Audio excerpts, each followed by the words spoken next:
2008. Many years ago.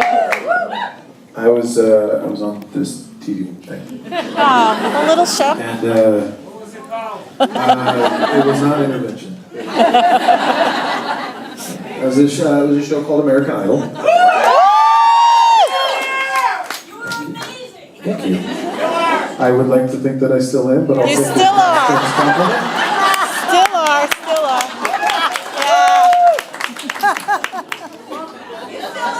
You were amazing! What happened? I know that's not what you were implying. Just at least I don't think that's what you meant. I don't know you, so.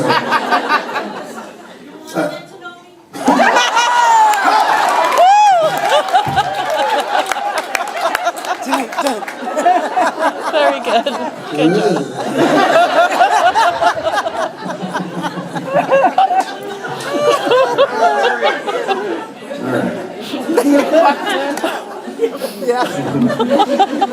So 2008. Well, yeah.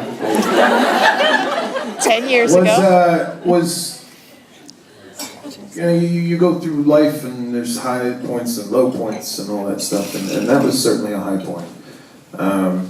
What allowed me a little bit of perspective in those high times was while I was on Idol, my older brother Adam was going through his battle with a brain tumor, and it allowed me a little bit of perspective, which I'm thankful for, because as Idol progressed and you know, I was fortunate enough to win, and then it's immediately just they kind of throw you out there. It's making a record, and we go on an Idol tour for 3.5 months, and get off the road, you finish the tour, or get off the road, you finish the record, excuse me. And then we put out a single and the record, and all of a sudden it's time to go on tour again. And so 2009, we were on the road for the entire year.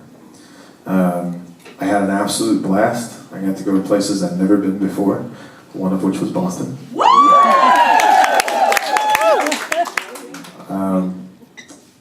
And while all that was going on, in May of 2009, Adam passed away. And I did, for me, the exact wrong thing. I did not stop. I rescheduled one show for his funeral, and then I just kind of kept going. And everything was fine. I get off the road. The label goes, okay, time to write another record. And I start writing songs, and they're terrible. And I'm not in the right emotional headspace to write, but I feel like, you know, I can't stop now. Like, this machine's going. And I kept, you know, up to that point, I'd always used music as a therapist. I'd taken negative energy and turned it into a positive source and been able to purge it and move on. And this time it just wasn't happening. So by the end of writing for that record, we had like 86, 87 songs, most of which were terrible. And, yes, you didn't hear them. For good reason. And as we were nearing the end of that writing process, we had the crux of the record kind of sorted out, what we wanted the songs to be, but we felt like we were missing one. And so I sat down with bandmates of mine at the time, still really good friends, Andy Skibb and Neil Tiemann. Yeah, we've met them. And Andy started playing this piano riff, if you could, Jeff.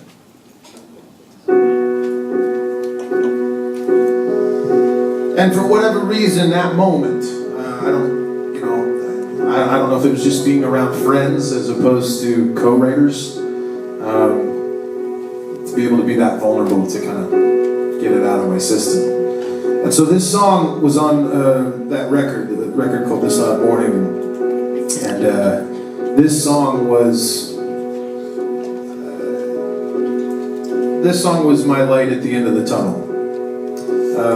And as I've gotten further away from it, I've become more aware of the fact that I think what allowed this song to happen was that I had friends in the room.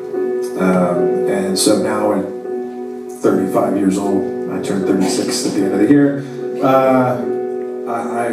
I'm able to acknowledge that while Neil and Andy had no idea what they were doing at that moment, they were exactly what I needed to get over that hump. So I think everybody in this room means a hell of a lot to somebody and you have no idea. So whether it's a smile or a hug or a handshake or a kind word, and those things mean a hell of a lot to somebody. So just put love out there. This is Goodbye to the Girl.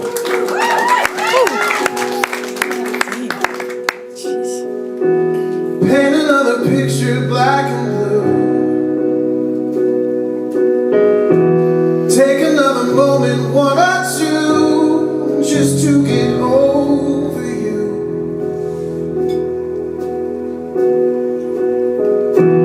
When did all the gold around us rust? Turning all the love we had to dust. It took the best of you. It took the best of you. Oh, I got nowhere to hide and say my goodbye to the girl.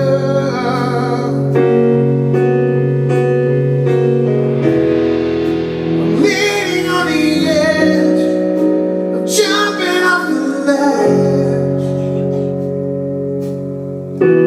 Take another picture of the wall.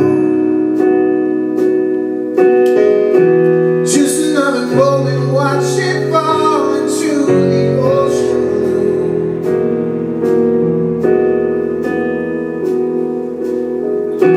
Take a look at where we used to be.